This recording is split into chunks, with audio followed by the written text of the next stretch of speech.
Halo penonton, pria ini bernama Mohammed bin Salman atau dikenal publik dengan singkatan MBS.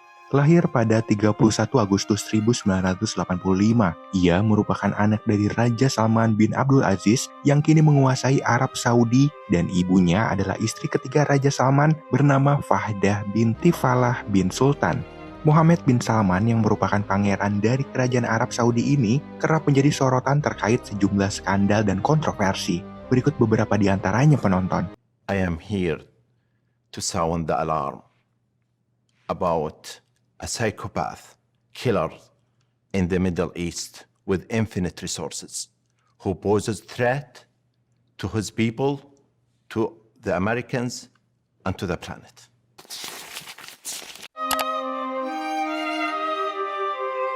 Pangeran Arab ini diduga kerap berpesta dengan dana yang jumlahnya sangat fantastis. Pesta tersebut diselenggarakan di sebuah pulau pribadi di Maladewa hingga 1 bulan lamanya. Acara tersebut menghadirkan sekitar 150 wanita cantik dari Brazil, Rusia, dan wilayah lain. Dalam buku Blood and Oil yang ditulis oleh Bradley Hope dan Justin Skek menyebutkan jika biaya yang dikeluarkan sebesar 50 juta US dollar atau setara dengan 732 miliar rupiah. Tak tanggung-tanggung, MBS dikabarkan mendatangkan Pitbull, rapper Korea PSY, dan DJ Afrojack untuk memeriahkan pestanya.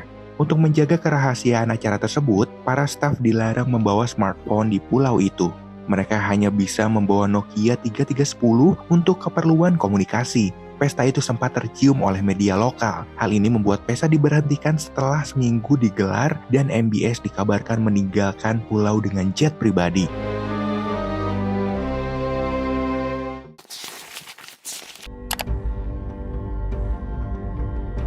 A US intelligence report has concluded that Saudi Crown Prince Mohammed bin Salman personally approved the murder of the exiled journalist Jamal Khashoggi in 2018.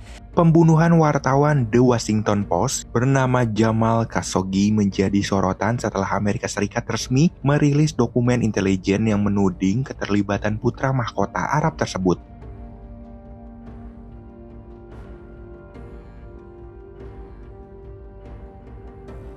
Did you order the murder of Jamal Khashoggi? بلا شك لا.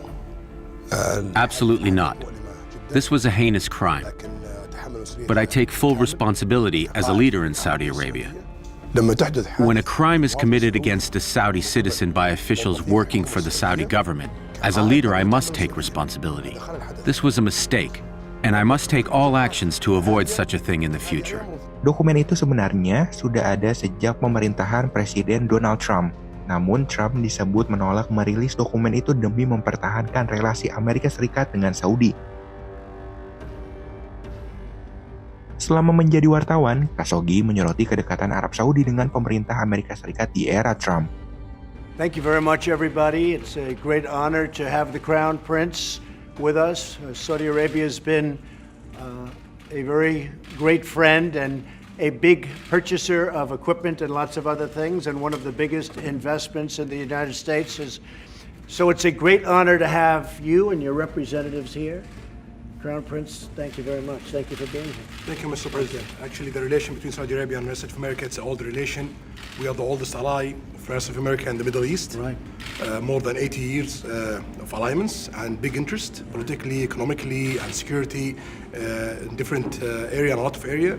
Khashoggi menghilang ketika hendak mengurus dokumen pernikahannya di konsulat Saudi di Istanbul pada 2 Oktober 2018. Tunangan Khashoggi, Hatis, ikut menemaninya dan menunggu di luar gedung konsulat. Sejak itu, Hatis tak pernah melihat tunangannya keluar dari gedung konsulat. Hilangnya jurnalis ini membuat pemerintah Turki melakukan penyelidikan. Setelah merazia gedung konsulat Saudi, aparat Turki menemukan beberapa bukti yang mendukung dugaan bahwa Khashoggi dibunuh.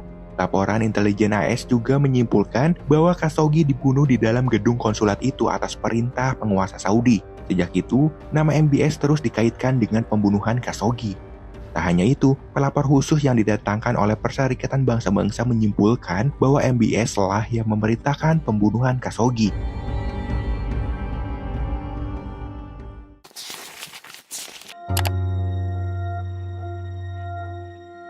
Lembaga pembela hak asasi yang bermarkas di Inggris bernama Reprieve melaporkan sejak Pangeran Muhammad bin Salman berkuasa, jumlah eksekusi mati di negeri itu meningkat 2 kali lipat. Sejak Juni 2017 hingga Maret 2018, tercatat ada 133 eksekusi mati. Hampir separuh dari mereka yang dieksekusi pada 2018 adalah warga negara asing. Berdasarkan data yang diperoleh Reprieve dan Human Rights Watch, Saudi menempati urutan ketiga daftar negara yang paling aktif melakukan eksekusi di bawah Cina dan Iran. Pada 2016, terdapat lebih dari 1.000 pelaksanaan hukuman mati di Cina, sementara di Iran angkanya mencapai setidaknya 567 eksekusi. Amerika Serikat juga masuk dalam daftar dengan 20 eksekusi di bawah Irak dan Pakistan yang masing-masing melaksanakan 88 dan 87 hukuman mati. Hanya saja untuk Cina dan Arab Saudi, hampir semua analis setuju angka sebenarnya bisa jadi jauh lebih tinggi dari yang terpantau di media karena eksekusi dilakukan secara diam-diam. Sulit memang untuk menemukan satu penyebab tunggal yang bisa menjelaskan mengapa tiba-tiba ada peningkatan pelaksanaan hukuman mati pada 2018 sejak MBS menjabat. In one of the biggest mass executions in decades, Saudi Arabia executed 81 men on Saturday, which included 7 Yemenis and 1 Syrian. And the number of executed this year has surpassed the 67 executions that took place in the kingdom in 2021. For your information, mereka yang dieksekusi juga termasuk pembantu rumah tangga asal Indonesia bernama Tuti Tursilawati yang dijatuhi hukuman mati atas pembunuhan majikannya. Kabar duka datang dari warga negara Indonesia di Arab Saudi. Tuti Tursilawati, tenaga kerja perempuan, harus menghadapi eksekusi mati setelah pengadilan Arab Saudi di kota Taif menjatuhkan hukuman mati atas tuduhan pembunuhan berencana terhadap majikannya. Meskipun Tursilawati mengklaim bahwa dia telah bertindak membela diri setelah majikan mencoba memperkosanya. Tindakan Arab Saudi ini juga mengabaikan konvensi internasional karena menolak memberitahu keluarga Tursilawati dan pejabat Indonesia sebelum eksekusi. Tuti Tursilawati, TKI asal Majalengka, Jawa Barat ini dieksekusi mati tanpa notifikasi terlebih dulu kepada perwakilan pemerintah Indonesia.